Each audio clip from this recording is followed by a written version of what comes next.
culture ferroviaire. Et ça fait aussi partie du charme. Il y a des gens qui adorent être ici parce que finalement ils sont sur un site où il y a quelque chose à la fois de très, un peu mystérieux, inconnu, un écart, hein, et puis en même temps il y a du connu, c'est-à-dire qu'on prend tous des trains et on circule tous avec les graphes qui sont sur les bords et tout ça. Mais là on est dans un espace qui normalement est dévolu à une machine qui expulse évidemment sur son propre passage.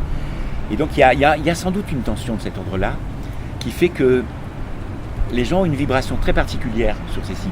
Ceux qui le découvrent en tout cas, mais même ceux qui ont vraiment pris amoureusement, qui territorialisent assez régulièrement le site, ils ont vraiment une relation de cet ordre-là. Ils adorent ça. Ils adorent.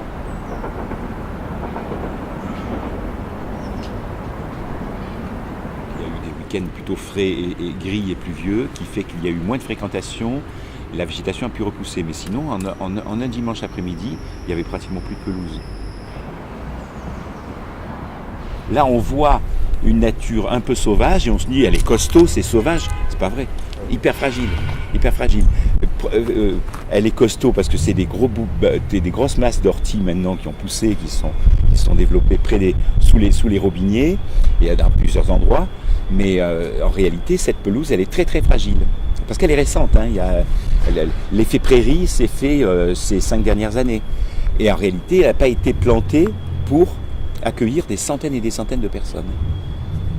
Donc ce qui fait que si jamais ici il y a un gros succès pour les barbecues et tout ça, mi-juillet c'est tout gris. Un grand nombre de personnes, hommes, femmes, jeunes et autres, aiment le site et aimeraient que ça reste un peu comme ça pour l'investir. Et se l'approprier le temps d'un pique-nique, d'une lecture, d'une soirée entre amis. Mais ça ne peut pas être que ça, à mon avis. Je ne suis pas dans une position nostalgique, même si je sais qu'il y a là,